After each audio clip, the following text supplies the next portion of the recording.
2019-24 మధ్యకాలంలో గృహ నిర్మాణ పథకాల కోసం కేటాయించిన 3,300 కోట్లను ఇతర ప్రయోజనాలకు మళ్లించారు. జూన్ 24 నుండి ఆ నిధులను గృహ నిర్మాణానికి వినియోగించి 3 లక్షల ఇళ్ల నిర్మాణాన్ని పూర్తి చేశాం.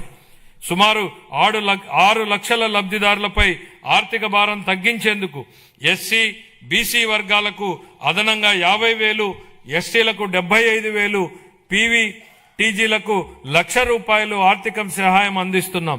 వచ్చే సంవత్సరంలో మరో 6 లక్షల ఇళ్లను పూర్తి చేయాలని లక్ష్యంగా పెట్టుకున్నాం. అలాగే ప్రతి అర్హుడైన కుటుంబానికి PMAY గ్రామీణ పథకం కింద ఇళ్లను మంజూరు చేస్తాం. 26-27 ఆర్థిక సంవత్సరానికి గృహ నిర్మాణ శాఖకు 6,357 కోట్ల రూపాయల కేటాయింపును ప్రతిపాదిస్తున్నాను. ఎనర్జీ ఆధునిక అభివృద్ధికి ఎనర్జీ ప్రాణాధారం. ఎనర్జీ భద్రత అంటే ఆర్థిక భద్రత. వ్యవసాయం, పరిశ్రమలు, సేవా రంగం, విద్య, ఆరోగ్యం ప్రతి రంగం విశ్వసనీయమైన అందుబాటు ధరల్లో ఉన్న విద్యుత్పై ఆధారపడి ఉంటుంది. గత పాలనలో PPAలను అస్తవ్యస్తంగా రద్దు చేయడం వల్ల అధిక ధరల విద్యుత్ కొనుగోలు చేయాల్సి వచ్చింది. ట్రూ అప్ ఛార్జీల రూపంలో ప్రజలపై భారంగా మారింది. మా ప్రభుత్వం సరైన విద్యుత్ కొనుగోలు విధానాలు, స్వీయ ఉత్పత్తి పెంపు ద్వారా ఈ రంగాన్ని స్థిరీకరించింది. ఫలితంగా టారిఫ్ సవరణలు చేసి లబ్ధిని వినియోగదారులకు అందించగలిగాం. ప్రస్తుత సంవత్సరంలో వ్యవసాయ విద్యుత్ సబ్సిడీగా 11,000 కోట్లకు పైగా విడుదల చేసి 22.5 లక్షల మంది రైతులకు లబ్ధి చేకూర్చాం. అలాగే ఆక్వా టారిఫ్ సబ్సిడీగా 890 కోట్ల రూపాయలను విడుదల చేసి 48,500 మంది ఆక్వా వినియోగదారులకు మద్దతిచ్చాం. BPL వృత్తిదారులకు subsidy టారిఫ్లు కొనసాగిస్తున్నాం. సమగ్ర స్వచ్ఛ ఇంధన విధానం కింద 24 నుండి 2.88 లక్షల కోట్ల విలువైన 55 ప్రాజెక్టులను మంజూరు చేశాం. ఇందులో 15.5 గిగావాట్ల సౌరశక్తి, 4.86 వాయుశక్తి, 17.7 గిగావాట్ల పంపుడు స్టోరేజ్ ప్రాజెక్టులను, 1 MMATPA గ్రీన్ హైడ్రోజన్ వంటి ప్రాజెక్టులు ఉన్నాయి. 26-27 ఆర్థిక సంవత్సరానికి గాను ఎనర్జీ శాఖకు 13,934 కోట్ల రూపాయలను కేటాయించాలని ప్రతిపాదిస్తున్నాను. రవాణా, రహదారులు మరియు భవనాలు. గత పాలనలో రహదారుల దుస్థితి కారణంగా ప్రజలు తీవ్ర ఇబ్బందులు పడ్డారు. గుంతలతో నిండిన రహదారులు ప్రమాదాలకు దారితీశాయి. మా ప్రభుత్వం అన్ని వర్గాల రహదారుల మెరుగుదలకు విస్తృతంగా చర్యలు చేపట్టింది. ఈ సంవత్సరం 2,499 కోట్లతో 6,030 కిలోమీటర్ల రహదారులను అభివృద్ధికి మంజూరు చేయడం జరిగింది. పూర్వోదయ పథకం కింద ఈ బస్సులను పొందేందుకు ప్రయత్నిస్తున్నాం. అదనంగా PM ఈ బస్ సేవా పథకం కింద 11 ప్రధాన నగరాల్లో 750 ఎలక్ట్రిక్ బస్సులను ప్రవేశపెడతాము. మహిళా సాధికారత, భద్రత లక్ష్యంగా ఆగస్టు 15, 2025 నుండి స్త్రీ శక్తి పథకాన్ని ప్రారంభించాం. జనవరి 26 నాటికి దాదాపు 40 కోట్ల మహిళా ప్రయాణికులు ఈ పథకం ద్వారా లబ్ధి పొందారు. 26-27లో MDRలు మరియు రాష్ట్ర రహదారులపై లక్షిత పునరుద్ధరణల ద్వారా గుంతల రహిత రహదారులను నిర్మిస్తాం. ట్రాఫిక్ నియంత్రణ, భద్రతా ఆడిట్లు, సీసీ కెమెరాలు, ఐరాస్తే సాంకేతిక జోక్యాల ద్వారా రోడ్డు భద్రతను బలోపేతం చేస్తాం. రవాణా, రహదారులు మరియు భవనాల శాఖకు 9,856 కోట్ల రూపాయలను కేటాయించాలని ప్రతిపాదిస్తున్నాను. గనులు మరియు భూగర్భ శాఖ. గత పాలనలో గనుల రంగం వ్యక్తిగత లాభాల కోసం వినియోగించబడింది. మా ప్రభుత్వం పౌర కేంద్రిత ఖనిజ పాలనకు ప్రాధాన్యత ఇస్తూ జూలై 24లో ఉచిత ఇసుక విధానాన్ని ప్రవేశపెట్టింది. కేవలం ఆపరేషన్ ఖర్చులను మాత్రమే వసూలు చేస్తూ ఇసుకను అందుబాటులో ఉంచింది. ఉచిత ఇసుక విధానం ఉన్నప్పటికీ డిజిటల్ పర్యవేక్షణ, అనుసరణ సంస్కరణల ద్వారా ఈ సంవత్సరం గనుల ఆదాయం 33% వృద్ధిని సాధించింది. యోజనాభివృద్ధి, క్రీడలు, పర్యాటకం మరియు సంస్కృతి. ఏపీ పర్యాటక విధానం 24-29 ద్వారా పరిశ్రమ హోదా, మూలధన సబ్సిడీలు, ఎస్జీ ఎస్టీ రీయింబర్స్మెంట్లు, స్టాంప్ డ్యూటీ మినహాయింపులు, పారదర్శక భూ కేటాయింపులతో ప్రగతిశీల విధానాన్ని అమలు చేస్తున్నాం. ఏపీ భూ పర్యాటక భూ కేటాయింపు విధానం 2025 ద్వారా గణనీయంగా ప్రైవేటు భాగస్వామ్యానికి క్యారవాన్ టూరిజం మరియు హోమ్ స్టేల రంగాలలో ఆకర్షించడమైనది.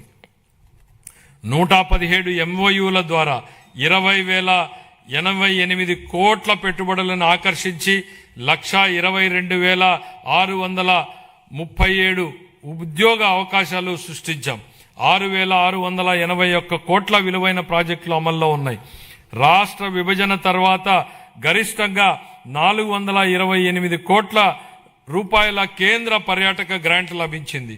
సూర్యలంక, అఖండ గోదావరి, గండికోట, సింహాచలం, బొర్రా గుహలు, అహోబిలం, నాగార్జున సాగర్ వంటి ప్రాంతాల్లో మౌలిక సదుపాయాల అభివృద్ధి జరుగుతోంది.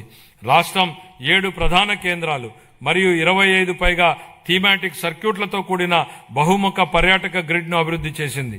సంవత్సరానికి 60 పైగా ఉత్సవాల నిర్వహణ ద్వారా సాంస్కృతిక పర్యాటకాన్ని ఉత్తేజపరిచి ఆంధ్రప్రదేశ్ను భారతదేశంలో అభివృద్ధి చెందుతున్న అనుభవాల రాజధానిగా స్థాపిస్తోంది. తిరుపతిని ప్రపంచ స్థాయి పర్యాటక గమ్యస్థానంగా తీర్చిదిద్దేందుకు కేంద్ర ప్రభుత్వంతో సమన్వయంతో చేస్తూ మౌలిక సదుపాయాలను బలోపేతం చేస్తామని మీకు తెలియజేయడానికి సంతోషిస్తున్నాను. ఈ కార్యక్రమంలో భాగంగా ప్రపంచ స్థాయి పర్యాటక వసతులతో పాటు హోటళ్లతో పాటు వినోద ప్రదేశాలు ఏర్పాటు చేయడం జరుగుతుంది. గోదావరి పుష్కరాల సందర్భంగా యాత్రికులకు భద్రతతో కూడిన ఆధ్యాత్మిక అనుభవం కల్పించేందుకు సమగ్ర ఏర్పాట్లు చేస్తున్నాం.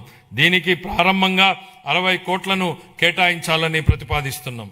26-27 ఆర్థిక సంవత్సరానికి గాను యోజనాభివృద్ధి, పర్యాటకం మరియు సంస్కృతి శాఖకు 439 కోట్ల రూపాయల కేటాయింపును ప్రతిపాదిస్తున్నాను. ఖాతాలు 24-25 ఆంధ్రప్రదేశ్ రాష్ట్రానికి సంబంధించి ఆర్థిక లెక్కలను కంట్రోలర్ అండ్ ఆడిటర్ జనరల్ పరిధిలోని అకౌంటెంట్ జనరల్ కార్యాలయం వారు ఖరారు చేసిన ప్రకారం 24-25 ఆర్థిక సంవత్సరానికి ఆదాయ లోటు 60,285 కోట్లు, ఆర్థిక లోటు 81,362గా నమోదయ్యాయి. ఇవి రాష్ట్ర స్థూల దేశీయోత్పత్తిలో GSDPలో వరుసగా 3.79% మరియు 5.11%గా ఉన్నాయి. సవరించిన అంచనాలు 25-26 ఆర్థిక సంవత్సరానికి సవరించిన అంచనాల ప్రకారం రెవెన్యూ వ్యయం 2,38,021 కోట్ల రూపాయలు కాగా మూలధన వ్యయం 39,498 కోట్ల రూపాయలు. రెవెన్యూ లోటు సుమారు 41,118 కోట్లు రూపాయలు కాగా ఇదే కాలానికి ద్రవ్య లోటు సుమారు 80,567 కోట్ల రూపాయలుగా ఉంది. ఇవి రాష్ట్ర స్థూల దేశీయోత్పత్తిలో వరుసగా 2.33% మరియు 4.57%గా ఉన్నాయి. బడ్జెట్ అంచనాలు 26-27 ఆర్థిక సంవత్సరానికి మొత్తం 3,32,205 కోట్ల రూపాయలను ప్రతిపాదిస్తున్నాను. అందులో ఆదాయ వ్యయం 2,56,143 కోట్ల రూపాయలు, మూలధన వ్యయం 53,915 కోట్లుగా అంచనా వేయబడింది. ఆదాయ లోటు సుమారు 22,002 కోట్లు కాగా ఆర్థిక లోటు సుమారు 75,868 కోట్లుగా ఉండవచ్చని అంచనా. ఇవి రాష్ట్ర స్థూల దేశీయోత్పత్తిలో వరుసగా 1.88 మరియు 3.84%గా ఉండనున్నాయి. ముగింపు. ఈరోజు మనం ఎంచుకున్న మార్గాలే రేపటి మన భవిష్యత్తును నిర్ణయిస్తాయి. ఈ స్ఫూర్తికి ఈ బడ్జెట్ అర్థం పడుతోంది.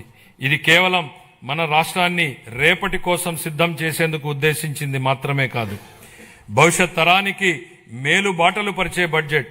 ఇది ఆకాంక్షల్ని, బాధ్యతల్ని సమతుల్యం చేస్తుంది. ఈ బడ్జెట్ కేవలం వృద్ధి లెక్కలు చెప్పేది మాత్రమే కాదు, ఇది రాష్ట్ర భవిష్యత్ ఆర్థిక గమనాన్ని, లక్ష్యాన్ని బలంగా చాటి చెబుతుంది. ఇది కేవలం తాత్కాలిక ఉపశమనం కలిగించేది కాదు, దీర్ఘకాలిక లక్ష్యాల సాధనకు ఉద్దేశించింది. ఉద్దేశించిన దార్శనిక పత్రం. ఆంధ్రప్రదేశ్ను భవిష్యత్ సవాళ్లకు ధీటుగా బలమైన స్వావలంబన కలిగిన రాష్ట్రంగా తీర్చిదిద్దేందుకు రూపొందించిన బడ్జెట్ ఇది.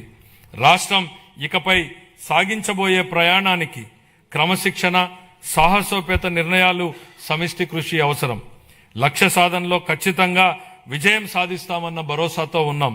ఎందుకంటే మన కలలను సాకారం చేయడంలో తిరుగులేని నాయకుడు, దార్శనికుడు శ్రీ చంద్రబాబు నాయుడు గారి నాయకత్వం ఉంది. భారతదేశాన్ని అగ్రస్థానంలో నిలబెట్టేందుకు, తిరుగులేని శక్తిగా తీర్చిదిద్దేందుకు అవిశ్రాంత కృషి చేస్తున్న ప్రధాని శ్రీ నరేంద్ర మోడీ గారి అండదండలు, ఉప ముఖ్యమంత్రి శ్రీ పవన్ కళ్యాణ్ గారి విశ్వసనీయ భాగస్వామ్య సహకారం మరింత ఉత్సాహంతో లక్ష్యాన్ని చేరేలా ప్రేరణనిస్తాయి. ఆ నాయకులిచ్చే స్ఫూర్తి మనల్ని మెరుగైన భవిష్యత్తు వైపు నడిపిస్తుంది. ప్రజలు వేసే ప్రతి ఓటులో వారి ఆశలు, ఆకాంక్షలు నిక్షిప్తమై ఉంటాయి. ప్రతి ఓటు వెనుక ప్రజల ఆకాంక్షల్ని మనం నిరంతరం గుర్తుపెట్టుకోవాలి.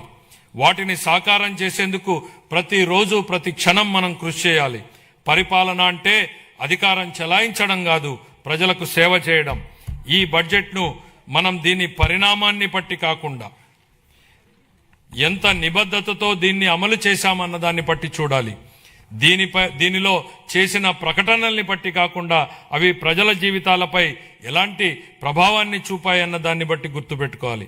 ప్రజలు మాపై ఉంచిన అచంచల విశ్వాసానికి కృతజ్ఞతలు తెలియజేస్తూ, వారికి సేవ చేసే భాగ్యాన్ని మాకు కల్పించినందుకు ధన్యవాదాలు తెలియజేస్తూ ఈ బడ్జెట్ను గౌరవ సభ ఆమోదం కోసం సమర్పిస్తున్నాను. జై ఆంధ్రప్రదేశ్, జై హింద్.